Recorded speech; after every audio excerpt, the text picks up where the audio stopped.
Olá, muito boa tarde a todos que estão em Portugal.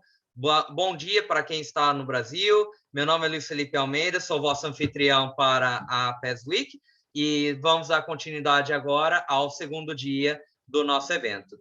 Antes de mais, eu gostava de agradecer novamente aos nossos apoiadores, a Tamires Mourão Fisioterapia, a Quebra Tour e o Dux Taberna Urbana de Coimbra. Lembrando que estes apoiadores irão oferecer prêmios ao final do nosso evento e amanhã, após a última atividade, vamos detalhar certinho como podem concorrer a estes prêmios, que são uma viagem para Salamanca, oferecida pela Quebra Tour, um voucher de consumação de 30 euros do Dux Taverna Urbana para consumir no local e uma sessão de fisioterapia ou uma massagem terapêutica da Tamires Mourão Fisioterapia,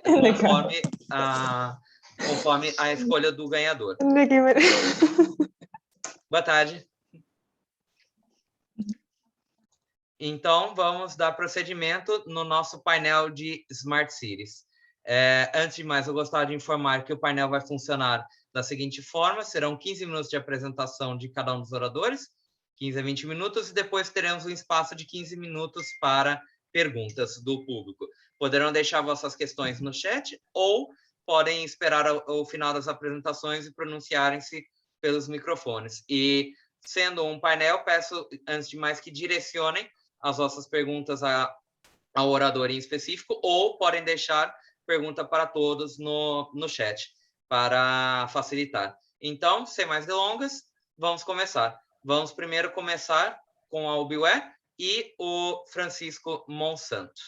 O Francisco, ele é o Smart Cities Architect da Ubiware, responsável pelo desenvolvimento de software para cidades com quem a empresa trabalha, e também é mestre em Engenharia Informática pela Faculdade de Ciências e Tecnologia da Universidade de Coimbra. E sobre a Omniflow, a Ubiware, perdão, a Ubiware é uma empresa especializada em oferecer soluções para Smart Cities e integrando também nessas soluções as telecomunicações. Francisco, muito bem-vindo. É um prazer ter o senhor consigo no nosso evento e vai ser um prazer ter a tua partilha de conhecimentos. Fica à vontade. Obrigadíssimo, Luís. Pronto, vou então aqui, vamos lá, partilhar aqui a apresentação. Penso que já estão a ver, certo? Tá, ok. Pronto, então, seguindo aqui no que o Luís estava a dizer, vou começar por fazer uma breve apresentação da Ubiware. De facto, é uma empresa vocacionada sobretudo para o desenvolvimento de software e que aposta fortemente em duas áreas principais, que são precisamente esta área das cidades inteligentes e também a área das telecomunicações.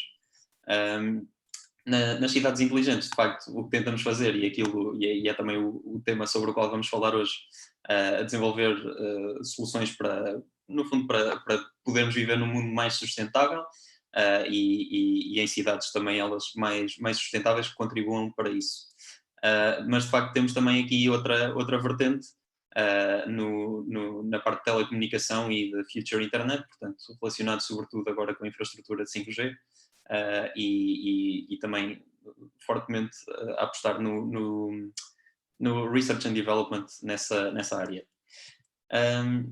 Temos também soluções já espalhadas um pouco por todo o mundo, sobretudo na Europa, mas já também um bocadinho fora da Europa. E vamos então passar a falar de Smart Cities. Então, eu gosto sempre de começar aqui a apresentação fazendo um breve overview sobre o que é uma cidade inteligente, que eu acho que é sempre um tópico já bastante debatido hoje em dia, acho eu, já não é novidade propriamente para ninguém, mas que acho que, mesmo assim, muitas vezes ainda há pessoas que têm uma ideia um bocadinho, na minha opinião, não totalmente correta. E, de facto, para mim, uma cidade inteligente, e para nós aqui na Ubiware, o que consideramos uma cidade inteligente, é uma cidade que, em primeiro lugar, tenta melhorar a qualidade de vida dos cidadãos. Esse tem que ser sempre o objetivo último de uma cidade inteligente. Portanto, obviamente que isso é muito ajudado e pode ser conseguido através da recolha de dados usando diferentes tipos de tecnologias, e obviamente que na Ubiware também é isso que nós fazemos, mas uma cidade não se pode preocupar ou focar-se só em ter uma grande quantidade de tecnologias e em ter muitos projetos tecnológicos, se não tiver de facto em consideração que isso tem que ser, ou que o objetivo final terá sempre que ser a melhoria da qualidade de vida dos cidadãos. Ultimamente tivemos até um projeto, não o Beware, mas houve um projeto muito conhecido da Google, em uma proposta que fizeram penso que era Toronto, no Canadá, em que se propuseram, no fundo, a fazer de raiz um quarteirão, um bloco da cidade, que seria construído de raiz usando tecnologias e, portanto, tudo o que está relacionado com smart cities e para poder permitir a recolha de uma grande quantidade de dados. E depois o projeto acabou por não ir para a frente porque teve uma má recepção por parte dos habitantes, sobretudo devido às questões com as quais a Google hoje em dia também está muito relacionada, da privacidade de dados e tudo mais. E, portanto, aí foi claramente um caso em que a coisa não correu bem, também um bocadinho por problemas de comunicação, em explicar qual é que era o valor daquela iniciativa. De qualquer forma, de facto, o caminho até conseguirmos atingir o objetivo de ter cidades inteligentes não é muito fácil. E no fundo é composto por várias partes. Aqui na UBIO era um bocadinho, contando também a nossa história, nós partimos de um ponto em que tentávamos otimizar aquilo a que chamamos de verticais, que são no fundo aspectos que estão relacionados com a gestão das cidades, que podem ser, por exemplo, o estacionamento, na área da mobilidade, por exemplo, que é uma área maior, temos o estacionamento, a gestão do trânsito e coisas do género. Depois podemos passar para o ambiente em que temos a gestão da qualidade do ar, a gestão de resíduos, a gestão de ruído, pronto, e portanto há aqui uma série daquilo que nós chamamos de verticais. E no fundo, no início, foi à resolução destes problemas específicos que a UBIWare se dedicou.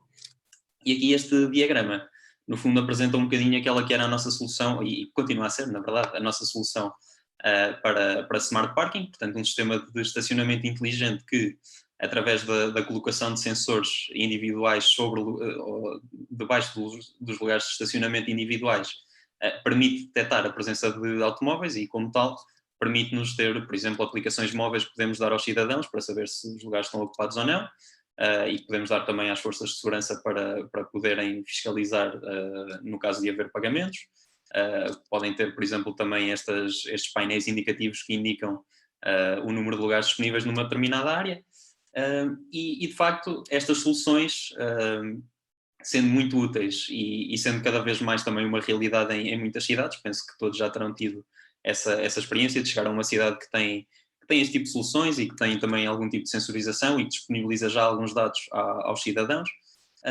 Mas de facto começámos a perceber, e isto porque também passámos deste vertical do estacionamento, também passámos para a qualidade do ar e começámos a ter parcerias para desenvolver sensores que permitam monitorizar a qualidade do ar, o mesmo para a gestão dos resíduos, mas no fundo começámos a perceber que também havia aqui muito valor em ter aquilo que chamamos uma solução horizontal, portanto, por contraste aos verticais de que estava a falar, que são áreas de atuação mais específicas, temos então aqui o conceito do horizontal, que será, portanto, um sistema, uma plataforma que no fundo acabe por interagir com todas estas outras plataformas para entregar uma visão unificada das cidades inteligentes. E, portanto, temos aqui esta imagem que representa um bocadinho essa nossa visão, em que temos, de facto, a cidade que é composta por todos estes verticais, que depois vão, então, integrar o nosso produto, a que chamamos plataforma urbana, ou Urban Platform, e que, pronto, aqui temos aqui uma breve descrição do que é que este sistema faz e do que é que se propõe resolver, na verdade. E, portanto, temos então aqui um ecrã inicial em que o utilizador pode ver o estado da cidade em tempo real e, portanto, pode selecionar ali quais é que são os verticais que estão visíveis ou não. Portanto, temos ali o caso em que acabou de escolher o parking e ele deixou de estar visível.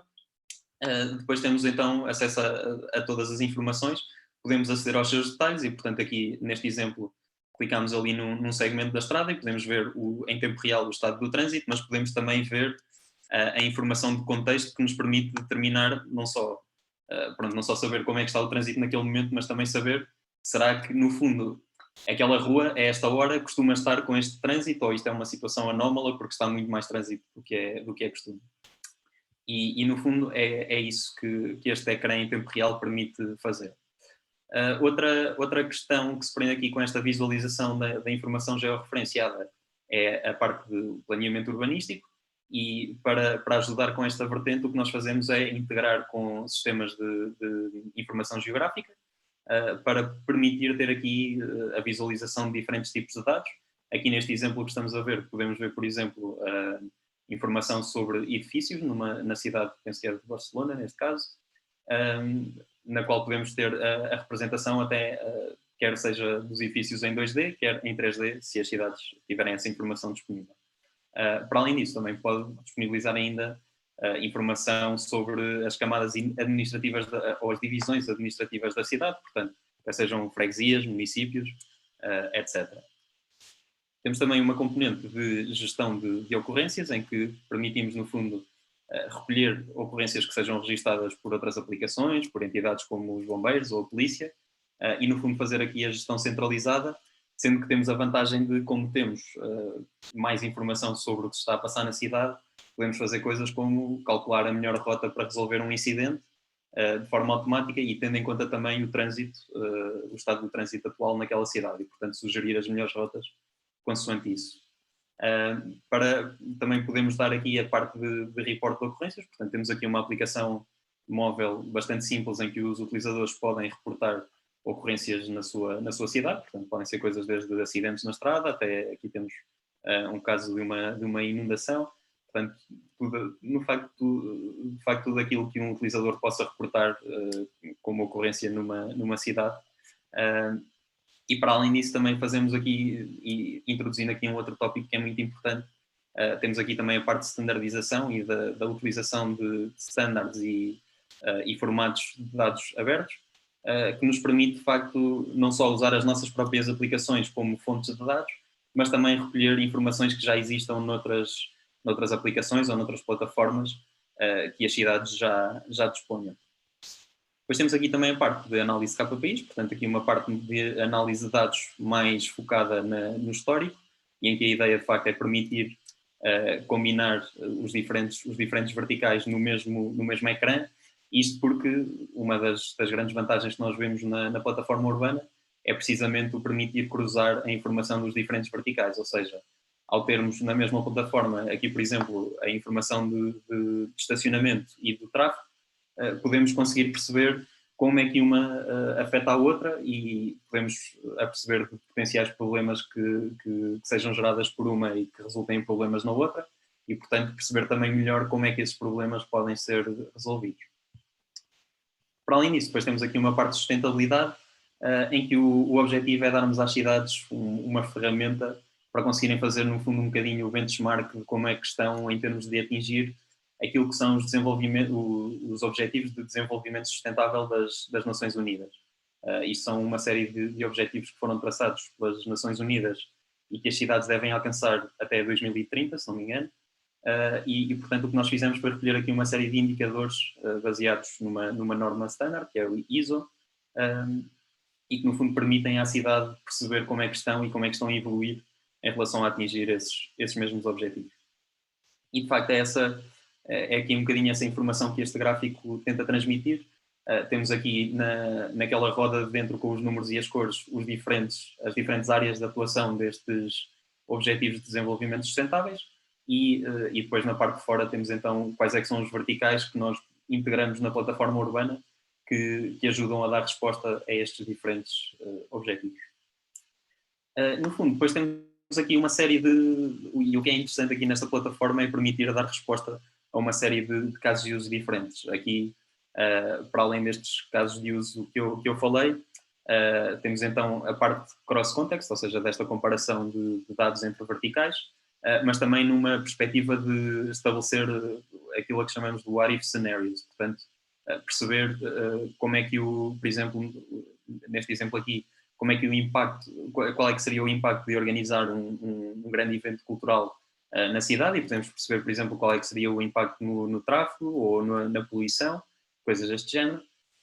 E também, através daquela componente de resposta a ocorrências, ajudar aqui na coordenação daquilo que chamamos os first responders, portanto, tudo o que seja a organização de entidades como os bombeiros e a polícia de responderem a ocorrências.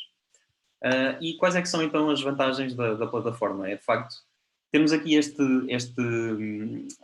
esta gestão centralizada da cidade, que lá está, que no fundo acaba por nos permitir ter a visão holística, como se costuma dizer, portanto ter uma visão no fundo que não se limita só àqueles verticais específicos que as outras plataformas tentam resolver, mas sim a ter uma verdadeira visão integrada da cidade e de tudo o que se passa dentro dela, para assim permitir gerir os seus serviços também de maneira mais eficiente, portanto, tudo o que seja depois serviços como a recolha do lixo, coisas do género que normalmente estão a cargo das cidades ou de entidades relacionadas, e tem então esta parte também de indicadores que permitam ter o track de progresso em relação aos Sustainable Development Goals.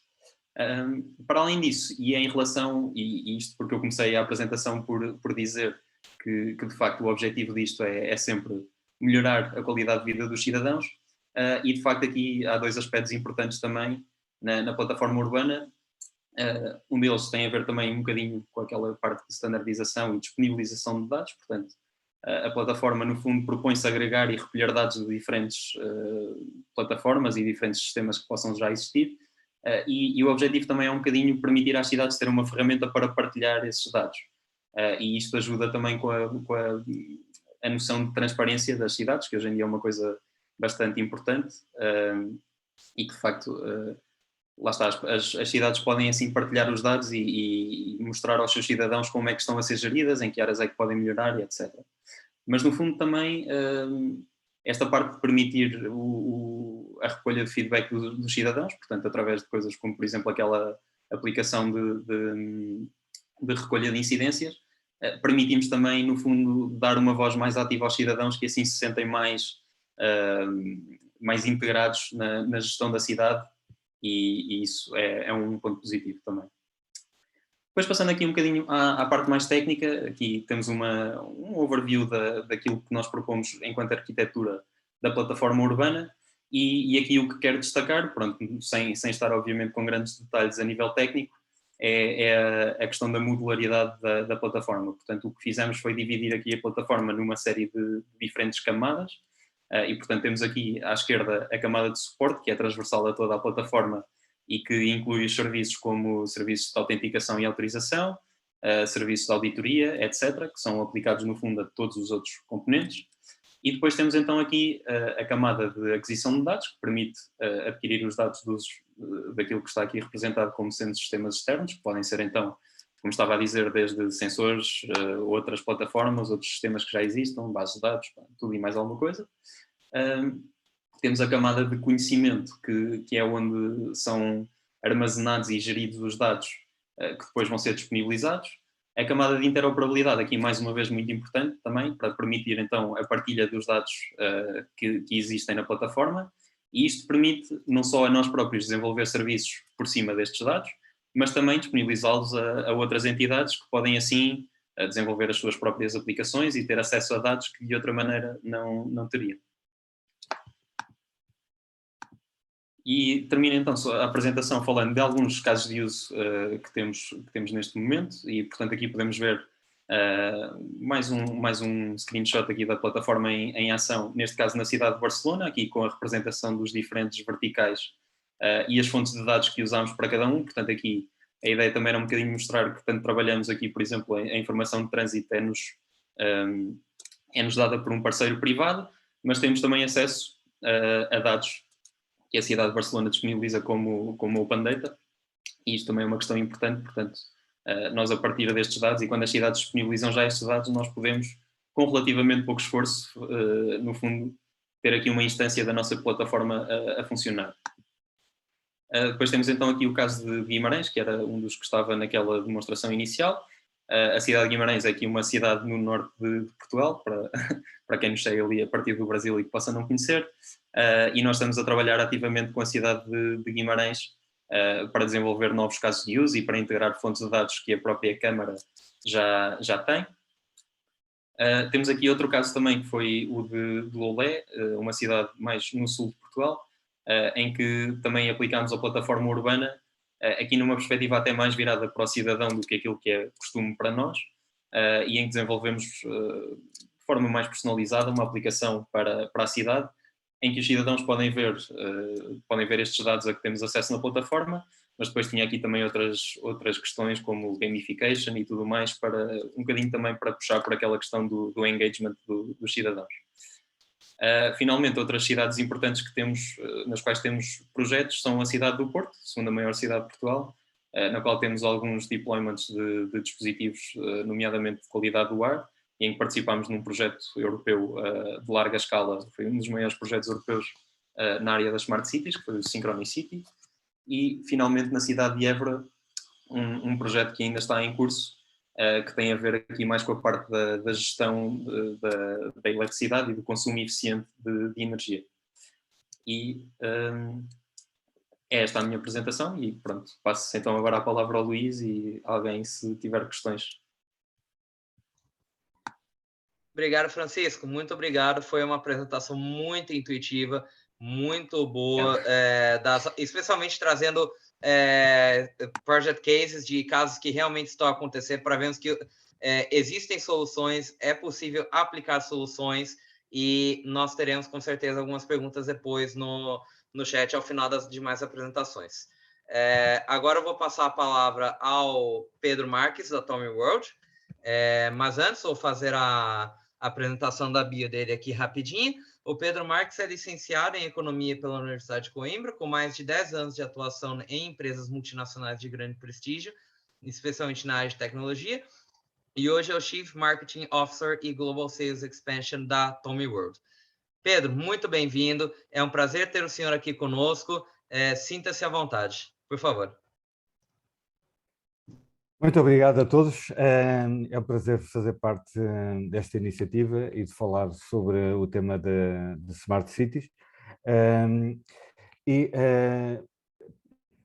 Um pouco a nossa visão da Tommy sobre a Smart Cities, que está um pouco também muito em linha com aquilo que a WeWare acabou de apresentar, e que, do nosso ponto de vista, tem que ver com a aproximação das pessoas e da cidade e dos decisores da cidade. E, portanto, só existe uma solução de Smart Cities, ou uma excelente solução, quando se promovem cidadãos mais informados, mais participativos e conscientes do espaço onde se movem, e que possam interferir na criação e desenvolvimento da cidade, por forma a que haja, de alguma forma, uma co-criação e que não haja grandes atritos entre os decisores e cidadãos, para que essa construção seja muito demorada. Desse ponto de vista, vou passar agora um vídeo para que entendam um pouco o que é a solução de Tommy e quais os pontos essenciais.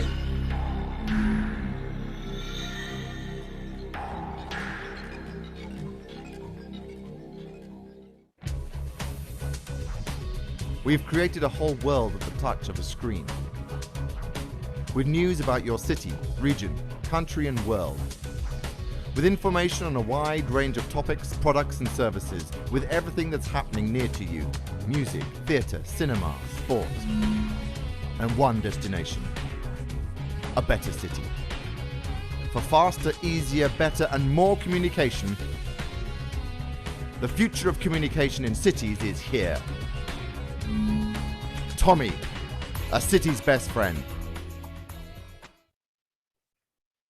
Bom, para nós a comunicação é o mais importante, a comunicação, a conexão e a informação que faz com que estas abordagens ou estes conceitos, que são para nós os temas essenciais de Smart Cities, como a conectividade, pessoas felizes, mobilidade inteligente, gestão de ambiente, serviços inteligentes, qualidade de vida e economia dinâmica de forma inteligente, passa por haver uma integração através de uma plataforma tecnológica e de um equipamento de hardware que colocamos em locais fundamentais na cidade, em que as pessoas, ao andar pela cidade, terão informação e tem, porque nas redes onde isso acontece, nas nossas redes, diariamente, tem informação contextualizada e georreferenciada.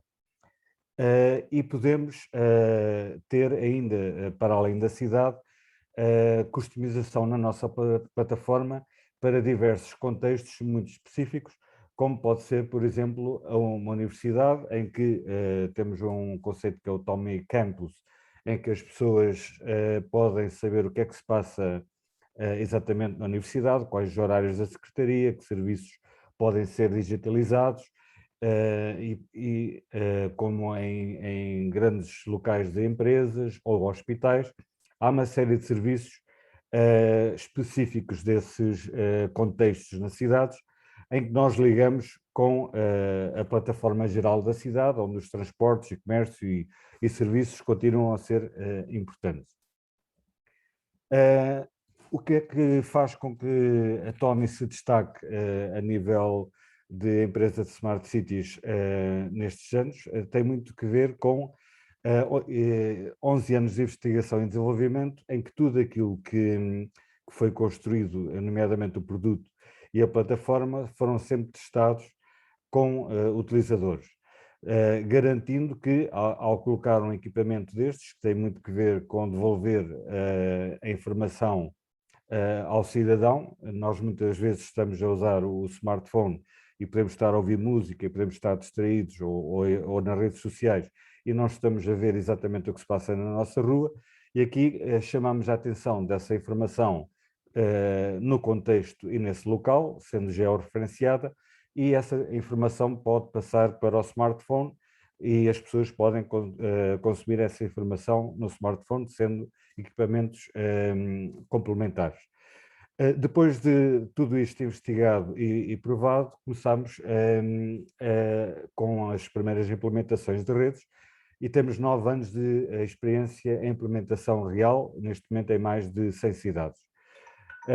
Fazemos métricas de utilização, sabemos o que é que as pessoas procuram, quando, durante o mês, durante o dia, e integramos os vários serviços da cidade ou do governo ou de outras entidades privadas ou públicas que sejam relevantes para a cidade e em determinadas localizações mediante as necessidades. E o Tommy, devido a este trabalho, tem sido premiado como uma das melhores soluções de Smart Cities e como um equipamento urbano, algo que terei a oportunidade de abordar brevemente um pouco mais à frente. Esta é um pouco só a visão de onde é que nós estamos neste momento com redes operacionais, em Portugal, de norte a sul do país, nas principais cidades, com uma cobertura de cerca de 70% da população e 50% do território, algumas zonas do território que não estão assim tão povoadas, mas cobrimos todas as zonas, todas as principais cidades, desde o norte, o litoral, de Lisboa, Porto, Algarve, e estamos no Chile, no Brasil e no Uruguai com redes operacionais e em negociações em todos os continentes e com várias cidades em todo o mundo. E queria dar um exemplo de uma rede, que é a Rede de Lisboa, para que percebam como é que o Tommy funciona em contexto. Portanto, em várias localizações, em localizações premium que nenhum outro equipamento pode estar, nomeadamente em plena calçada portuguesa. No centro do corredor do metro,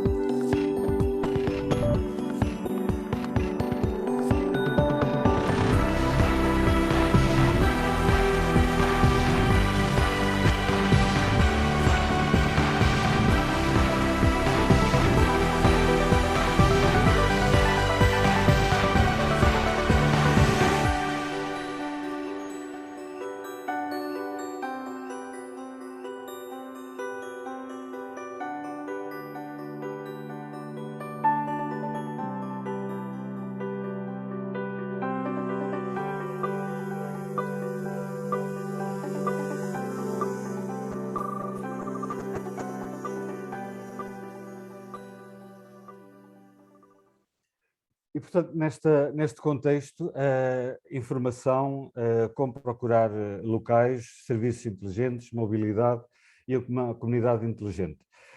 Só alguma nota, para não ser muito detalhado, mas de notícias, penso que todos nós consumiremos notícias, a grande diferença nas notícias que nós produzimos e conteúdos tem a ver com o que é que passa no mobile.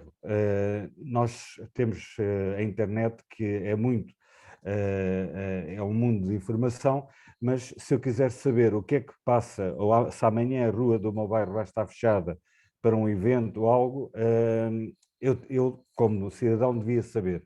E o que nós fazemos é trabalhar com as cidades para ter essa informação curada e micro-local e agregar os eventos que, do ponto de vista cultural, estão normalmente colocados em operadores de venda de bilhetes e em que um cidadão, se quiser saber o que se passa na cidade, tem muitas vezes que recorrer a várias fontes. E aqui trabalhamos com a cidade e com o decisor para saber qual é os eventos durante a semana, durante o mês, durante 3 meses, que permite aos residentes e visitantes saber o que é que pode fazer nesse espaço onde se encontra e na sua cidade.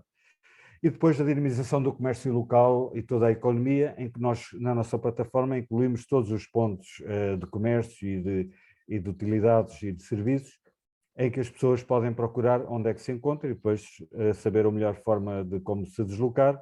E, inclusive, podem, como aqui no caso da integração com todos os serviços da AMA, que é a Agência da Modernização de Serviços, que tem, por exemplo, as lojas do cidadão, nós integramos todos os serviços na nossa plataforma, permitindo até que eu possa marcar com antecedência a vez na loja do cidadão, sei quantas pessoas estão na fila e sou notificado por SMS 5 vezes ou 5 pessoas que estão à minha frente, então aí posso ir para a loja do cidadão, mas não perder 3 horas à espera, que é às vezes no caso da Segurança Social e Serviço das Finanças, é o tempo médio, normalmente quando nós vemos as pessoas de espera, andam à volta entre 250 e 300 pessoas nestes serviços que são mais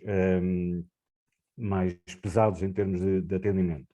Isto permite que a pessoa esteja na rua e possa continuar a trabalhar, continuar a passear e só se deslocar ao serviço sem grandes perdas de tempo. Depois temos uma série de serviços e integrações, aqui só alguns exemplos de integração com a imprensa em termos de mostrar os títulos automaticamente, tudo isto é um sistema automatizado, os títulos principais de vários jornais, fazer inquéritos de satisfação em que o cidadão pode responder se está contente com a obra que foi feita, podem também ser perguntadas às pessoas entre opções de requalificação de uma praça, se prefere a opção A ou a opção B, e fazendo assim um estímulo à participação dos cidadãos. Também outro serviço que é convidar todas as entidades culturais a ter um conteúdo, de editar conteúdos e fazer como uma open platform, em que esses conteúdos passam a ser parte da agência da cidade, desde que estejam em linha com bons critérios editoriais, e toda uma plataforma que permite a disseminação e informação de dados. Todos nós sabemos que, por exemplo, a cidade está muito poluída, a questão é se está melhor ou se está pior. Ou muitas vezes sabemos que existe uma elevada radiação ultravioleta, a questão é em que é que isso se traduz naquela hora e àquele dia para o cidadão. No caso do Rio de Janeiro, no calçadão de Copacabana, e Leme e Barra, e para as pessoas do Brasil provavelmente já terão utilizado o Tommy, nós temos o indicador que vai buscar a informação de raios ultravioletas, mas essa informação para o utilizador, o cidadão normal, não é por si só relevante. Então o que nós fazemos é transformar essa informação isto significa que tem de utilizar um nível de proteção solar de 30 a 40. E essa informação as pessoas já entendem, porque o contexto é próximo da praia, próximo do mar, e esta informação é altamente relevante, porque as pessoas ficam a saber que naquela altura devem utilizar um creme mais forte ou não, mediante a radiação.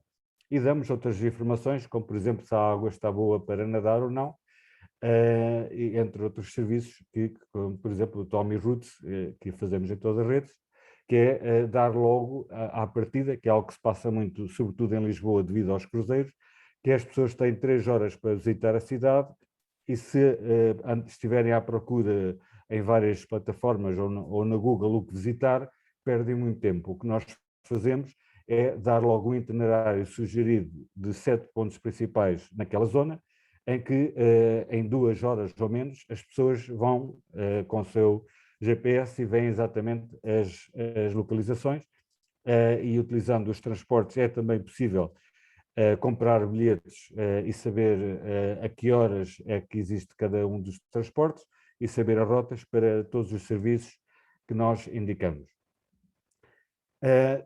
Agora, num ponto que é uma Smart Community, há alguns temas que nós introduzimos que são mais de entretenimento e de fun.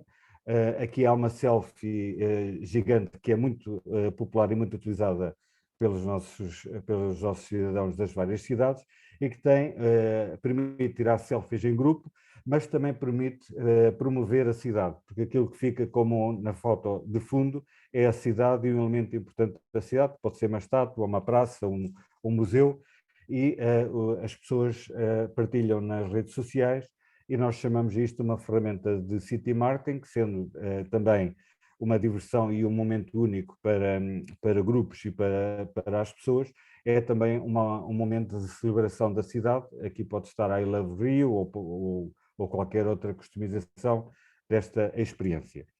E um ponto muito importante que nós cobrimos tem a ver com as pessoas de deficiência, nos vários tipos de deficiência, seja de mobilidade, em que nós customizamos a plataforma para que esteja acessível à altura de pessoas que se deslocam em cadeira de rodas, e pessoas que sejam totalmente invisuais podem interagir com o Tommy. Existe um trabalho de integração de vários serviços e do user interface que permite que o invisual saiba navegar no Tommy e possa fazer todas as ações que uma pessoa com visão de 100%. Também temos soluções para pessoas com deficiências auditivas, com vídeos de linguagem gestual, em que explicamos como é que se utiliza o Tommy e convidamos as pessoas a interagir com o Tommy. Igualmente para pessoas com deficiência cognitiva. Depois existem muitos serviços, dos quais um exemplo tem a ver com a troca de conhecimento entre as várias cidades, que chamamos também Sister Cities, ou cidades irmãs, ou germinadas, que é algo que existe muito, em que pode haver troca de informações entre as várias redes.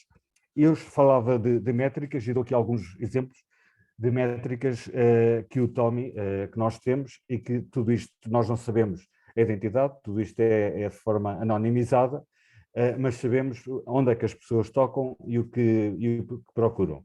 E de uma forma estável e consistente, de forma mensal, nós na Rede Lisboa temos cerca de 1 milhão de toques na nossa rede, são 50 equipamentos.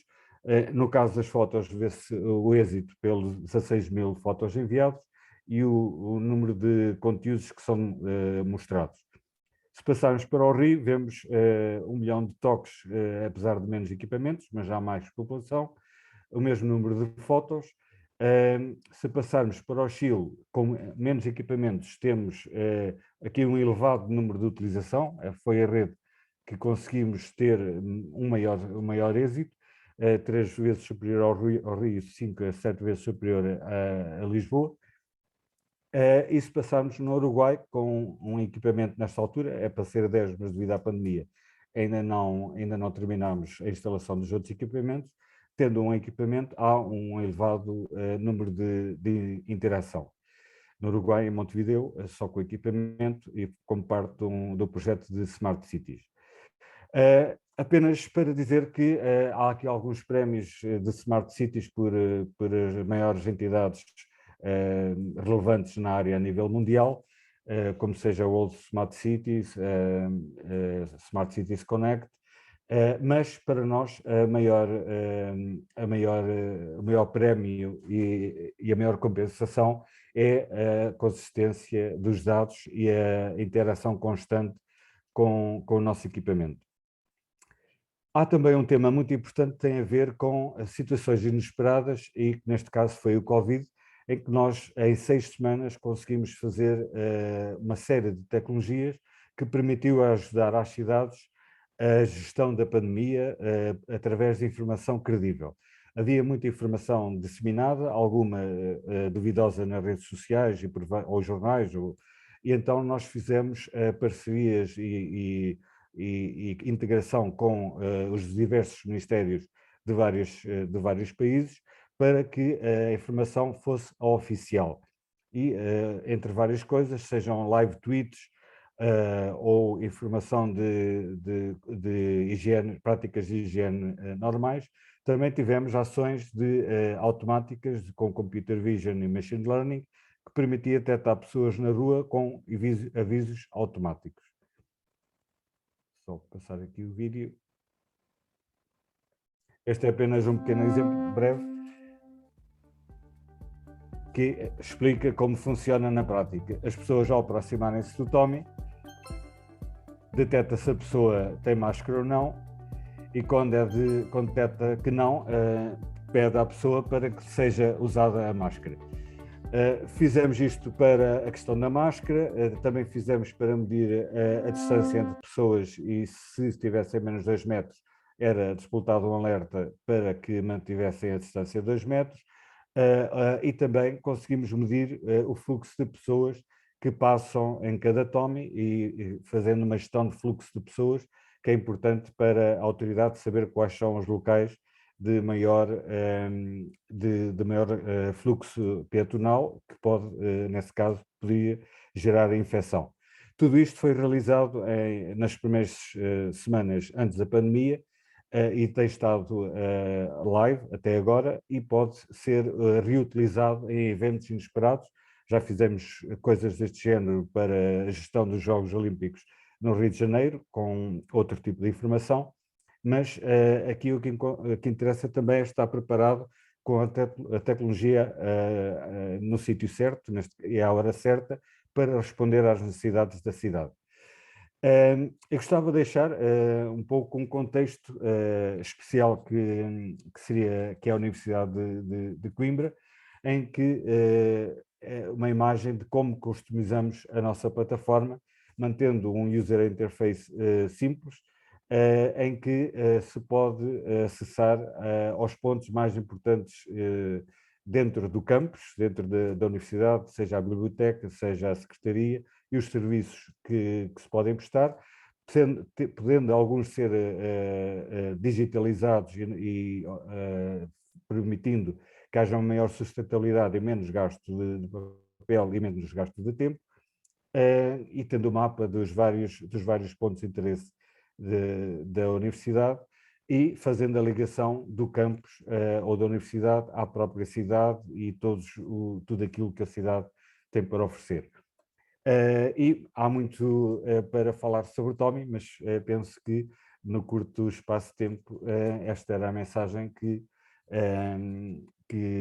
tínhamos para transmitir sobre como o Tommy pode contribuir para a sustentabilidade do ponto de vista da informação e digitalização dos vários serviços que existem na cidade. E agora passo a vez para o Filipe, devolvo e estarei disponível para perguntas e respostas, que espero clarificar. Pronto, Pedro, muito obrigado pela tua apresentação, obrigado por partilhar essa outra visão de Smart Cities que a Tommy tem proposto, que está a fazer efetivamente nas nossas cidades, trazer a informação de outras maneiras. Muito obrigado pela tua partilha. E agora vamos passar a palavra para o Paulo Guedes, da OmniFlow. Mas antes, vou falar rapidamente da bio aqui do Paulo. Ele é formado em Engenharia Mecânica pelo ISEP e com uma pós-graduação no IPAM. Começou sua atividade profissional na indústria automóvel, mas rapidamente passou para as vendas, acumulando uma experiência de 15 anos, e agora ele é o Chief Growth Officer da Omniflow. Paulo, muito obrigado por estar conosco. É muito bom ter a tua presença, ter o teu conhecimento e poder partilhar experiências conosco. Seja bem-vindo. Obrigado pela oportunidade, obrigado pelo convite. Antes de mais, de dar os parabéns aos meus colegas do painel que tiveram as suas apresentações e com os quais eu não podia concordar mais. Portanto, realmente, uma cidade inteligente não é só uma cidade que usa tecnologia, é uma cidade que melhora e torna mais eficientes os serviços que presta aos seus cidadãos e, portanto, é nessa perspectiva que nós também alinhamos quando desenvolvemos as nossas soluções. Basicamente, a Omniflow desenvolve e promove soluções sustentáveis para cidades inteligentes. E só para vocês terem uma noção, o nosso objetivo é ter um impacto de sustentabilidade, portanto, para terem uma noção, uma cidade, o custo energético de iluminação de uma cidade representa 35% dos custos gerais com a eletricidade, e uma só luminária de rua, portanto um sistema de iluminação tradicional, tem um impacto de CO2 de cerca de 2 toneladas por ano. Portanto, imagine uma cidade como Nova Iorque, representada nesta imagem, com milhares e milhares, com centenas de milhares de luminárias, o impacto que não tem do ponto de vista de pegada de carbono. Eu peço desculpa que eu estou habituado a fazer a apresentação em inglês e em português ainda me atrapalha um bocadinho às vezes. Pronto, a nossa missão é pegar nos 500 milhões de luminárias com tecnologia tradicional e convertê-las não só numa fonte sustentável de iluminação, mas também transformá-las numa fonte de receita para a cidade, okay? E sem precisarmos trocar infraestrutura. A nossa solução permite-nos adressar, da mesma forma que o Francisco mencionou, os SDGs mais importantes, portanto, aquilo que são os Objetivos de Desenvolvimento Sustentável, e para isso nós desenvolvemos esta tecnologia patenteada, que é uma tecnologia que nos permite, na mesma infraestrutura, ter uma componente híbrida de geração de energia, que temos uma turbina de eixo vertical e uns painéis solares. Esta turbina e o design do produto permite-nos utilizar o vento vindo de qualquer direção. O vento tradicional numa cidade não é um vento orientado como é junto ao mar ou numa montanha, é um vento mais em formato turbulento e, portanto, nós permite-nos utilizar a qualquer hora, sem ter que andar a reposicionar a turbina, o vento dessa direção. Esta turbina, este vento e o formato do design também nos permite limpar os painéis solares. Portanto, o vento adere à superfície, isto é um desenho patenteado, um desenho aerodinâmico, vamos dizer, que permite que o vento adere à superfície e, aderindo à superfície, ele vai também limpar e arrefecer os painéis solares, tornando-os mais eficientes. Todas as nossas unidades estão ligadas a um sistema de uma plataforma de controle e de monitorização. Esta plataforma permite-nos agregar dados, um bocadinho similar àquilo que é uma plataforma da UbiWare, mas neste caso muito dedicada aos nossos dispositivos. Permite-nos agregar os dados de energia produzida, CO2 evitada, etc., mas também nos permite monitorizar individualmente cada unidade. E com isso, obter os dados dessas unidades, que podem ser tão relevantes para a manutenção, como, por exemplo, o estado das baterias, se estão a carregar bem, se não estão a carregar bem, se os lights estão a funcionar, se não estão a funcionar, mas também dados mais gerais, como a velocidade do vento, temperaturas, ou até dados de qualidade de ar, que estejam integrados dentro do dispositivo. Permite-nos também, evidentemente, operacionalizar a unidade, porque nós podemos configurar o padrão de iluminação, permite-nos atuar, ativar e desativar os outros serviços que estejam incorporados na plataforma. O grande objetivo é, evidentemente, que isto não seja só um sistema de iluminação sustentável, mas também transformar num poste inteligente, e daí estarmos a trabalhar na área das cidades inteligentes. Então, nós podemos abrir a unidade, dentro temos sempre standard de baterias, que nos permitem fazer uma reserva de energia, mas também podemos integrar muitos outros tipos de componentes, como small cells para as telas, como modelos verticais para o UbiWare também adressa. Portanto, permite-nos aqui instalar antenas 5G ou 4G no interior do próprio dispositivo, mas também câmaras, routers para Wi-Fi público, sistemas de áudio, enfim, toda uma parafernália de hardware que nos permite criar serviços de valor acrescentado. Vou-vos dar um exemplo, por exemplo, uma das grandes vantagens, e eu mencionei isso no início, é que nós não precisamos de fazer uma completa troca de infraestrutura. Uma das razões é que nós podemos, como o nosso dispositivo é apenas a parte de cima, nós conseguimos muito facilmente transformar este sistema que vocês estão a ver aqui, portanto, em que temos a iluminação e depois todos os outros serviços acoplados no poste, e por isso simplesmente trocando a parte de cima, transformar isto numa solução muito mais integrada, muito mais limpa, em que utiliza a base de energia renovável para alimentar os serviços, mas também as baterias como um sistema de resiliência. Ou seja, em caso de falha de rede, nós temos sempre as baterias que podem ser utilizadas para manter os serviços operacionais. E, portanto, a nossa plataforma basicamente é uma plataforma que, além de produzir e armazenar energia, também incorpora os outros serviços fulcrais às cidades inteligentes e que promovem, lá está, mais uma vez, a melhoria da qualidade de vida dos cidadãos.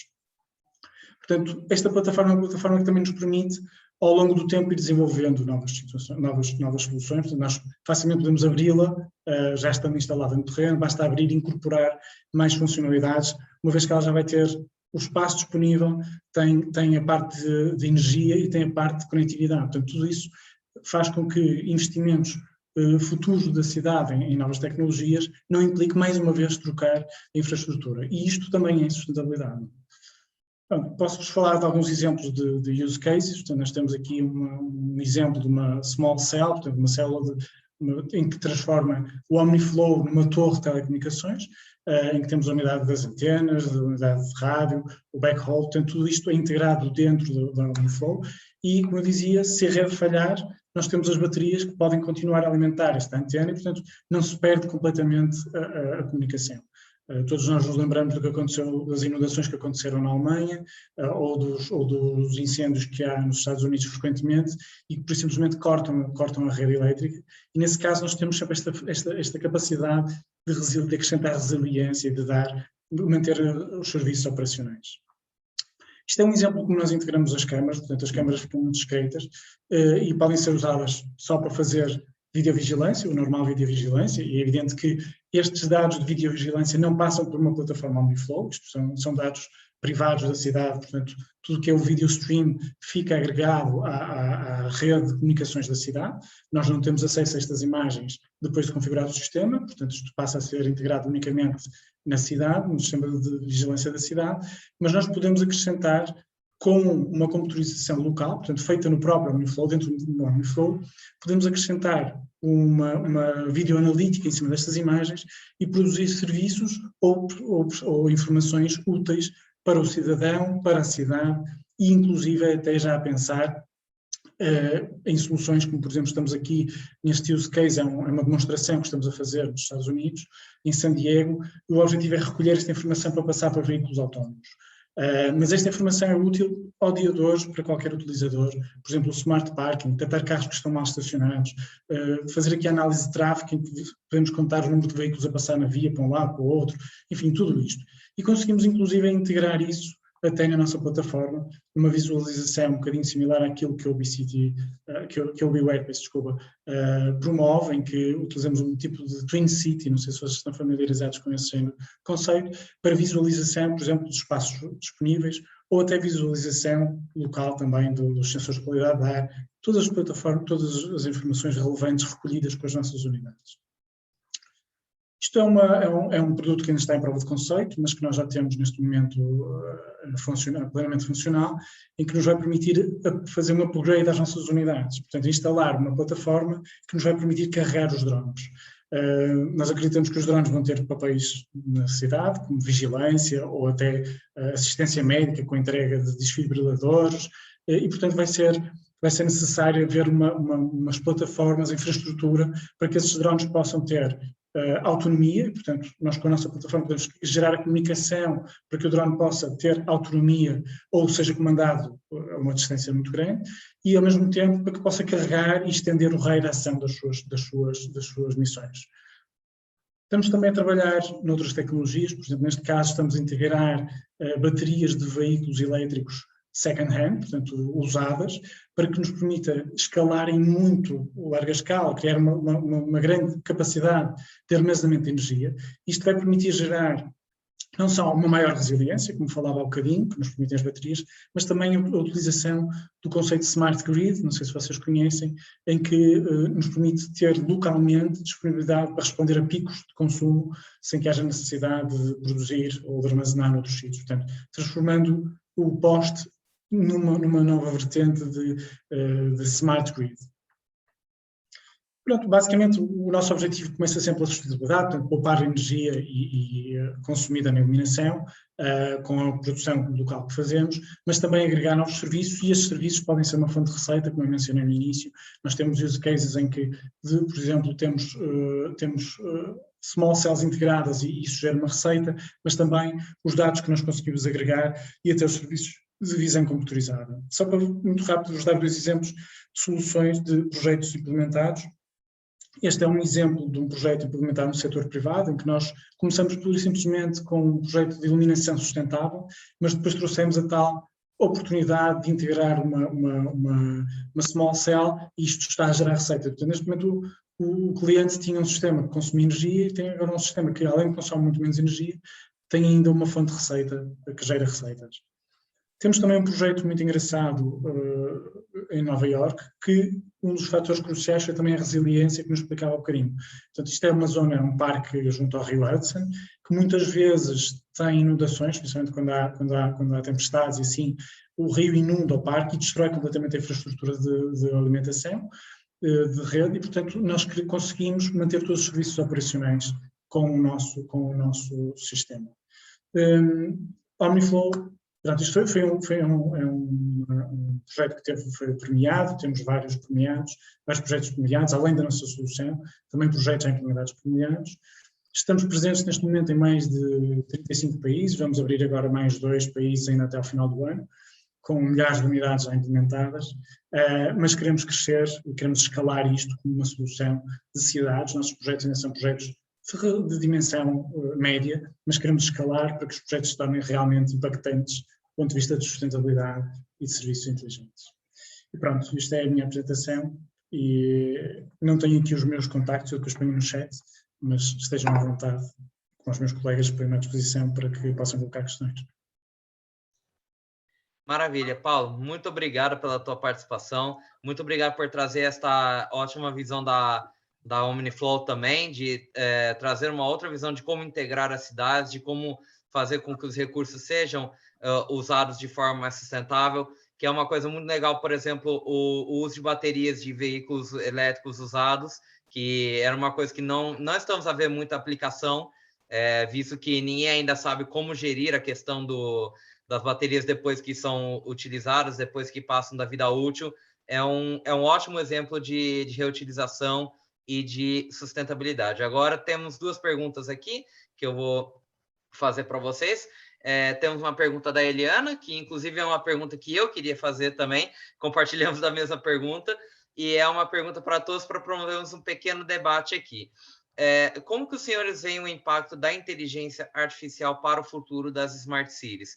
É possível que as cidades sejam tão inteligentes que as escolhas no dia a dia não serão mais tomadas por nós? No caso, complementando um pouco a questão dela, até que ponto acham que as nossas cidades ainda terão interferência humana a ponto de virarem cidades que nem de filmes de ficção científica, que tudo é autônomo, que nós somos meros espectadores da realidade? Um de cada vez. Posso começar? Sim, claro. Vou tomar a iniciativa. Eu acho que aquela questão que tinha referido no início da minha apresentação é um bom ponto de partida para discutir este tipo de questões. Portanto, aquele exemplo que eu dei agora não me recordo do nome da iniciativa, era qualquer coisa como Waterfront Labs ou qualquer coisa do género, agora não me recordo, mas pronto, aquela iniciativa da Google que era proposta para a cidade de Toronto, e de facto aquilo, pelo menos do que eu vi na altura, eu lembro, na altura foi um projeto muito, muito falado, porque lá está, era uma coisa que ainda não tinha sido experimentada, não é? Porque normalmente quando falamos de cidades inteligentes falamos sobretudo de tentar adaptar a tecnologia que estamos a desenvolver às cidades e à infraestrutura que já existe, não é? E, portanto, em cidades como, por exemplo, aqui em Coimbra, estamos a falar de cidades com largas centenas de anos, portanto, não foram desenhadas, obviamente, para dar apoio a esse tipo de infraestrutura. Mas, por exemplo, nesse caso, de facto, parece-me que houve, e também um bocadinho devido, possivelmente, a má comunicação ou pronto, algumas coisas que não eram muito claras para o público, houve, de facto, muita resistência por parte das pessoas da cidade em querer adoptar aquilo e o projeto acabou por cair. E o que é que eu quero dizer com isto? Eu penso que não é que... Acho que eventualmente a tecnologia pode chegar a um ponto em que esteja suficientemente madura para que isso possa acontecer. Não sei se isso será desejável. Isto falando mais não tanto como uma pessoa que trabalha na área das smart cities e no desenvolvimento de software, mas como uma pessoa que vive numa cidade, não é? Como a maioria de vocês. Terá sempre que haver aqui alguma propriedade neste tipo de decisões e acho que dificilmente conseguiremos, lá está, não que isso não seja fazível tecnicamente, porque isso acho que será, talvez não hoje em dia, mas daqui a 10 ou 20 ou 30 anos, mas ainda que cheguemos lá, penso que não será desejável, mas isso é uma visão muito, muito pessoal. Mas isto, e só para arrematar, obviamente que há aqui muitos pontos intermédios, não é? Portanto, nós ainda estamos longe de um ponto em que estas decisões possam todas ser tomadas de forma autónoma, mas estamos num ponto em que a inteligência artificial já pode ajudar muito à tomada de decisão e pode, portanto, ajudar a melhorar estes processos de que tínhamos falado. Portanto, no geral, penso que é uma influência muito positiva, mas que, obviamente, como tudo, também pode ter os seus lados negativos se não for usada como deve ser. Bom, do meu ponto de vista, eu penso que, como se nós fizermos uma retrospectiva dos últimos 30 anos, provavelmente ficaríamos surpreendidos como é que hoje praticamente não se vendem CDs, ou não se vendem, ou os vinis são residuais, portanto as fotos já não são impressas, os carros já se fala em autocondução e coisas desse género, e portanto tudo tem a sua dose e o seu tempo para ser aplicado. E neste momento há efetivamente algumas questões que são urgentes e que provavelmente até é bom para algumas pessoas ou para os cidadãos em geral, nós não temos que tomar pequenas decisões e focar-nos provavelmente mais na família ou na profissão do que tomar decisões sobre que transporte ou como o transporte, ou o semáforo se está vermelho. Portanto, há determinados automatismos que para a segurança das cidades e devido a haver cada vez maior concentração de pessoas nas cidades e devido também à proliferação de tantos tipos de transporte, em que a micromobilidade, os pedestres e os transportes públicos e automóveis coexistem, mas têm que coexistir de uma forma segura. Eu que vivo em Lisboa acho já perigoso muitas vezes andar a pé num passeio. Isto porque há zonas de facto em Lisboa que as trotinetes ou bicicletas ou pessoas já de maior idade é muito difícil conseguirem às vezes ter mesmo ver montas, porque as trotinetes e bicicletas não fazem ruído, portanto não têm a noção que se está a aproximar a um veículo a 20 ou 30 km/h. E, portanto, há que criar, e a inteligência artificial existe primeiro para um tema de segurança que é urgente e de uma forma sustentável. Se há que criar novos meios para viabilizar o automóvel ou que ele fique fora, há formas de saber quanto pode ser ou ter algoritmos de prever quanto é que a cidade pode comportar nesse dia.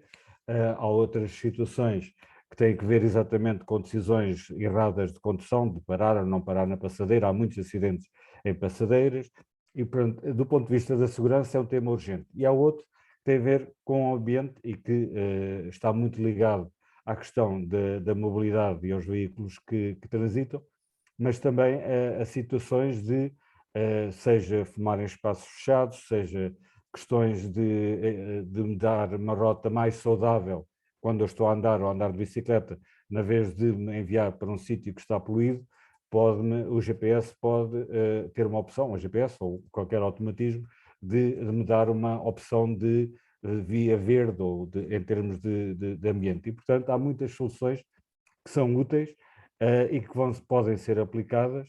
Há outras que a sociedade ainda não está preparada, a sociedade enquanto cidadãos e também a sociedade enquanto decisores políticos ou entidades, em que a informação é poder e, portanto, há muita coisa que não podemos, ou que eu penso que não vai ser delegada nas máquinas tão próximas. Mas há apoios e situações urgentes que eu penso que é úteis e soluções que são úteis. Eu se calhar pegava até um bocadinho aquilo que começou por dizer o Pedro, que é engraçado, que é pensar que o mundo há 30 anos não era igual ao que é hoje, mas o mundo também não é todo igual, ou seja, ainda vamos um bocadinho mais além, não é? Há cidades em que se calhar há tecnologias que já estão mais avançadas, há outras em que estão mais avançadas. Em Portugal estamos a assistir a uma transição, por exemplo, na iluminação para LEDs eficientes, há países que já têm LED há muitos anos, que já estão até a fazer uma transição para um LED de segunda geração, porque os LEDs que tinham já são desatualizados. Só em termos de iluminação, há cidades que além do LED estão a implementar também sistemas de controle e monitorização dessas luminárias à distância, portanto, há aqui vários ritmos diferentes. Eu acho que a inteligência artificial já está a ser usada, portanto, até em coisas autónomas. Se nós pensarmos, por exemplo, no exemplo da Uber, a Uber usa inteligência artificial para definir as melhores rotas, para nos deslocarmos, portanto, já comanda, já dá uma indicação ao motorista de qual é a melhor rota, portanto, não toma a decisão sozinho, porque não é a Uber que vai conduzir, com um carro autónomo eventualmente vai passar a ser, mas já existe aqui alguma forma, a inteligência artificial já tem papel no nosso dia-a-dia, nas nossas ações, em muitas dessas atividades. A plataforma da WeWare utiliza exatamente essas mesmas ferramentas, não é? Para terminar, ou melhor, utiliza, peço desculpa que eu se calhar disse um disparate, mas cria bases de dados que depois permitem ser utilizadas com inteligência artificial para ajudar a tomar decisões. Eu acho que a fase geral, pensando de uma forma mais geral, a fase em que estamos neste momento é utilizar a inteligência artificial para nos ajudar a tomar decisões, portanto não é para que as máquinas tomem decisões por nós, mas vejo no futuro a acontecer, as máquinas autonomizarem determinados processos, que acho que são de alguma forma naturais. Nós temos, os robôs são uma forma das máquinas processarem coisas que antigamente eram feitas pelas pessoas.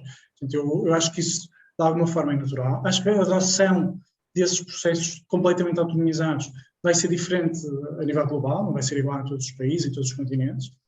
Acho que existe uma questão de legislação, existem as questões da adoção das próprias pessoas, não é? Há pessoas que continuam a não querer usar Uber, preferem usar os táxis, portanto isso é a adoção das pessoas, a aceitação das pessoas dessa tecnologia, a legislação, portanto também a questão política, como dizia o Pedro bem, mas também a questão de infraestrutura, e portanto isso também atrasa um bocadinho. As cidades normalmente são muito conservadoras a adotar coisas, são avestas ao risco, têm pouca capacidade financeira, portanto tudo isto são processos que demoram o seu tempo a implementar, e isso facilita também que as tecnologias evoluam e que quase todos os procedimentos de inovação nas cidades são feitos com pilotos, começam por um piloto, em que se testam as soluções, em que nos permitem perceber o que é que funciona bem, o que é que funciona mal, até que ponto é que podemos evoluir essa tecnologia. E, portanto, eu acredito que sim, que no futuro, lá está, com os drones, a tomar decisões de rotas autónomas, etc., acho que isso vai acontecer. Acredito que ainda vai ser na minha geração, ainda vou poder assistir a isso. Mas não sei, acho que vai ser adotado a níveis diferentes, de forma diferente, globalmente. Senhores, antes de prosseguirmos com as perguntas, eu gostaria de saber se teriam mais 10 minutos do vosso tempo para podermos estender um pouquinho, que tem mais 3 perguntas aqui que queríamos fazer para vocês e gostávamos de saber se é possível estender o tempo em mais 10 minutos, antes de encerrarmos. Para mim, sim. Sim. Tá bem. Vamos prosseguir, então. O Joel Filho tem uma pergunta aqui para a WeWare e ele pergunta para o Francisco se a WeWare pensa ser interessante implementar modelos de hubs para conectar comunidades específicas de uma cidade. Ou seja, como, por exemplo, informação de acessibilidade local para cadeirantes. O que a WeWare pensa nesse sentido? Bem, não tenho a certeza, confesso, de ter percebido exatamente qual é a questão. Se o Joel quiser depois esclarecer aqui melhor, mas é assim, obviamente que quando falamos de cidades inteligentes, não é?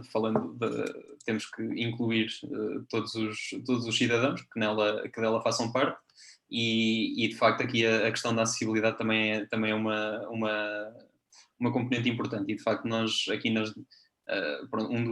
daqueles grupos de vertical, não será propriamente um vertical, mas um grupo de verticais, talvez o mais importante das cidades é a questão da mobilidade, não é? Porque de facto é fácil perceber que numa cidade, pelo menos hoje em dia, tudo gira em torno da mobilidade, e nomeadamente neste caso da mobilidade automóvel, mas não só, obviamente. E de facto nós temos algumas soluções em que já incluímos alguma informação específica, e aqui, por exemplo, e até foi um caso que acho que foi o Paulo que estava a mencionar, mas, por exemplo, uma das soluções que já implementámos, ajudámos a implementar também no Porto, é um navegador multimodal para as cidades, ou seja, pronto, tal como a Google tem no Google Maps tem aquele serviço em que podem chegar lá e dizer eu quero ir do ponto A ao B, e ele dá-vos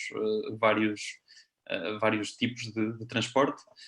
Nós também permitimos fazer isso, e incluímos também, por exemplo, a informação sobre quais é que são os caminhos que são acessíveis a cadeiras de rodas, por exemplo, mas obviamente que isto depende sempre muito da informação que as próprias cidades têm, e que em muitos casos acaba por ser um bocadinho limitada. Eu por acaso tenho ideia até que num dos projetos que eu falei, que era o Synchronicity, que foi basicamente um projeto a nível europeu, um projeto piloto muito grande, foi um dos maiores na área da IoT e das cidades inteligentes na Europa, que contava com, acho que eram 9 cidades piloto, uma das quais era precisamente o Porto, e houve na altura o projeto teve uma open call, portanto no fundo um mecanismo de financiamento de pequenas e médias empresas que concorrem com soluções inovadoras e que fizessem uso da infraestrutura que foi desenvolvida naquele projeto, e uma das soluções era precisamente uma empresa que tinha uma solução que permitia recolher os dados sobre acessibilidade, e portanto permitia às pessoas de cadeira de rodas também no fundo contribuírem com a informação, portanto um bocadinho aquele aspecto mais de crowdsource da informação, e conseguirem contribuir, por exemplo, dizendo quais é que são as rotas que são navegáveis numa cidade, e para que assim os outros utilizadores possam ter também então acesso e saber, ok, eu por exemplo se quiser ir do ponto A ao B, posso ir até de autocarro, posso ir pelo passeio durante algum tempo, mas vai ter que haver ali um desvio específico, porque pode haver um impedimento qualquer no passeio, obras na estrada, seja o que for, que me impedem de passar por ali. Mas pronto, mas confesso que não sei se isso responde exatamente à questão que o Joel tinha. Pronto, vamos prosseguir para a próxima pergunta. Obrigado, Paulo. Obrigado, Francisco, antes de mais nada. Vamos prosseguir para a Tommy, que a Maísa tem uma pergunta para o Pedro Marques, que é a seguinte: como foi a experiência de usar a vossa plataforma para ajudar ao combate no Covid? Você poderia descrever rapidamente qual foi a experiência? Sim, explico.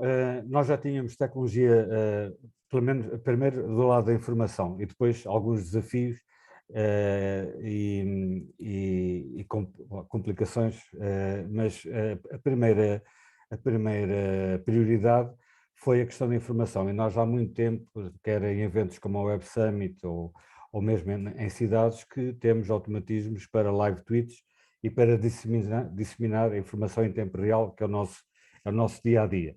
Do ponto de vista de disseminar a informação dos cuidados a ter e no local, foi muito fácil de ativar, porque tínhamos a tecnologia. Foi difícil de contactar com os ministérios nos vários países, mas houve uma grande abertura, e desse ponto de vista foi muito bem recebida, apesar de alguma burocracia e os recursos dos ministérios estarem na frente de combate. Houve uma clara resposta de colaboração, e desse ponto de vista foi uma experiência aliciante que nos permitiu ter muita credibilidade. Há, no entanto, um grande desafio que se nos colocou, é que, sendo nós uma empresa de comunicação em espaços públicos, o que nós tivemos que fazer foi, primeiro, dizer às pessoas que não se pode estar na rua, vivendo nós dos espaços públicos. Portanto, digamos que, não diria que é triste, mas foi, digamos, é que pusemos a segurança e a saúde acima de tudo mais. Depois, há uma outra questão também, e que se passou connosco, mas sobretudo também com todas as empresas que funcionam com touch, que é durante o período da pandemia, e aqui sim talvez o maior desafio, as pessoas tinham muito medo de tocar em ecrãs táteis, e seja no ponto de venda, em supermercados, ou a tirar uma senha de atendimento, e os nossos equipamentos sendo interativo. O primeiro passo que nós tivemos que fazer foi, por prudência, desligar a interatividade, dando um aviso a dizer cuidado, não tocar.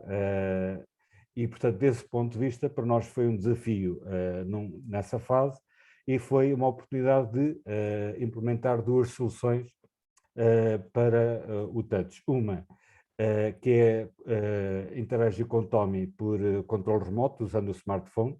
Não é necessário fazer download de nenhuma aplicação, é só fazer um scanning de um QR Code, e a partir daí começa-se a interagir no Tommy, notícias, faz-se tudo, notícias, eventos, tira-se uma selfie, faz-se tudo usando o smartphone como controle remoto. E um passo ainda mais significativo é interagir por voz. Então, quando chego ao Tommy, eu digo "Hi Tommy", notícias, eventos ou comércio, e ter uma interação com o Tommy por voz. Este ponto da interatividade do touch foi o mais difícil, porque não perdemos usuários, ou sabemos que as pessoas não utilizam. Também devo dizer que o serviço para os usuários é gratuito. Portanto, não é o ter mais ou menos usuários com o que faz o nosso negócio estar melhor ou pior, mas é uma recompensa que eles utilizem. Mas aqui a segurança falou mais alto, e encontramos essas soluções. Do ponto de vista de estar um pouco dentro de toda a informação de que nós disseminávamos, desde número de infecções, por cidade e por local, digamos, foi preocupante estar em contacto com as pessoas que geriam a própria pandemia, e a preocupação do ponto de vista das entidades de saúde, com o qual aprendemos bastante. Isto é válido para a pandemia e para outras ocorrências que sejam negativas ou positivas. Esperemos que positivas, porque esta negativa ainda está no fim, mas ainda não acabou. Mas aprendemos muito em termos de preparação para outras situações. Espero ter respondido e clarificado o tema. Acredito que sim. Muito obrigado, Pedro. Agora nós temos uma última pergunta aqui da Evelyn Mourão, que ela pergunta para a Omniflow: qual é a autonomia das baterias? Penso que é a autonomia das baterias usada para o sistema de iluminação, bem como também a dos veículos elétricos que usam para integração e manter o sistema funcionando. No caso de uma falha, por quanto tempo a bateria poderia manter o sistema funcionando sem a energia da rede? Obrigado pela pergunta. Isso vai depender muito dos serviços que nós temos incorporados. Uma small cell, por exemplo, tem um consumo muito mais elevado do que um sistema de iluminação. E aquilo que nós normalmente fazemos quando temos uma falha de rede e queremos usar só as baterias, é que nós otimizamos os serviços. De standard, os nossos dispositivos têm um sensor de movimento, e, portanto, o que nós podemos fazer é, por exemplo, uma rua com 10 Omniflows, um fica a dar a iluminação, o outro fica a dar a parte de CCTV, o outro fica a dar a parte, por exemplo, do Wi-Fi público ou de conectividade. Portanto, procuramos otimizar o consumo, desligando alguns serviços e ligando outros, de forma a poder rentabilizar o máximo possível. Por exemplo, se fosse uma iluminação que estiver a 10% do seu consumo e seja ativada pelo sensor de movimento, nós podemos demorar, a bateria pode durar aí 2 dias. Claro que depois no dia seguinte vai gerar nova energia, portanto isto pode se estender quase até ad eterno. Nós temos projetos em que fazemos soluções completamente autónomas que nem sequer estão ligadas à rede. São projetos mais limitados, não podemos implementar muitos serviços, ficam mais limitados em termos de serviços. Não podemos escalar serviços ao longo do tempo, que é uma das questões que eu tinha adressado também, que eu tinha explicado que fazemos e que temos interesse em fazer, porque representam sustentabilidade, mas também representam oportunidades de negócio. E, portanto, o nosso objetivo não é fazer esses projetos autónomos. Em caso de falha de rede, é isso, é otimizar os serviços, perceber o que é que podemos manter, sei lá, ter um sistema em que a câmara de vigilância está desligada, só liga quando o sensor de movimento detecta pessoas. Portanto, otimizar de forma que possamos ter o maior tempo possível os serviços em funcionamento. Bom, acredito que a questão da Evelyn foi respondida também pelo Paulo. Muito obrigado, Paulo, pela tua resposta. E assim vamos encerrar o nosso painel de Smart Cities. Eu queria agradecer novamente a todos pela vossa participação, a vossa partilha de conhecimentos.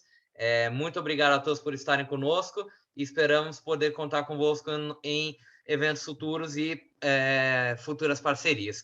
Mas antes de encerrarmos, nós gostávamos de fazer uma Posso foto fazer só final. uma pergunta? Peço desculpa. Claro, por favor. É rápida, é uma pergunta de sim ou não, mas é uma questão pessoal que eu tenho, que tem um cheirinho de teoria da conspiração, que tem a ver com uma notícia que eu vi, que havia uma cidade floresta inteligente que tinha sido construída no México.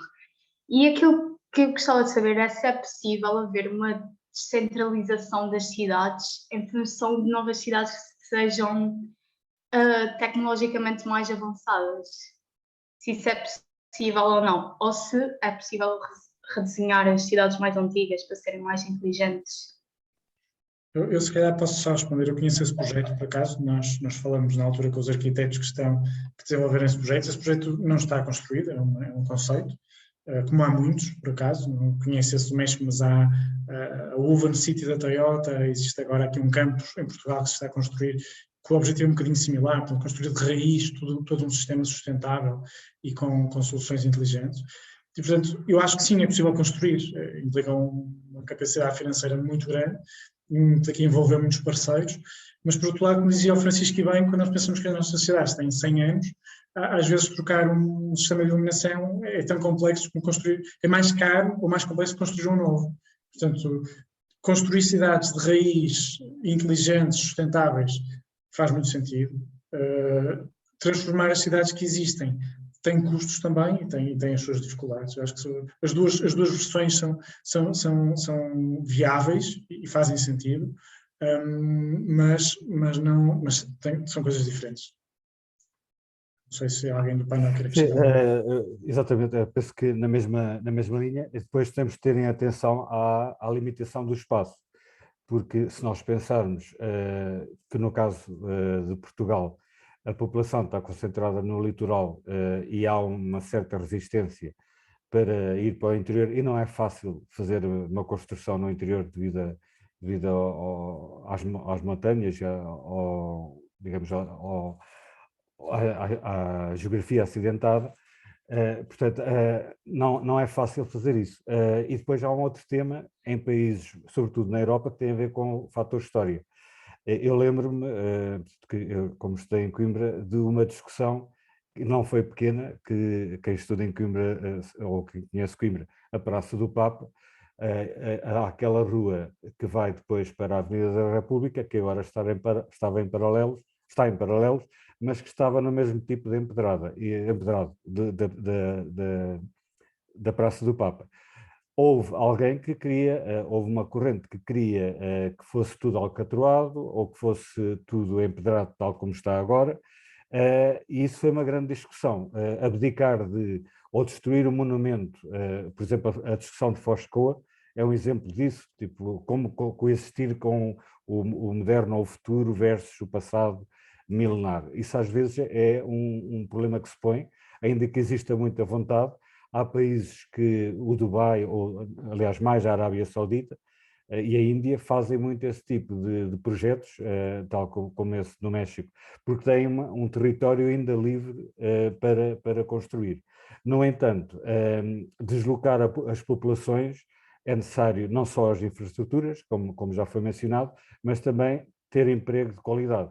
Há um péssimo exemplo que eu conheço da história de que foi feita uma cidade artificial e que é um mau exemplo de tentar, que é Brasília, no Brasil.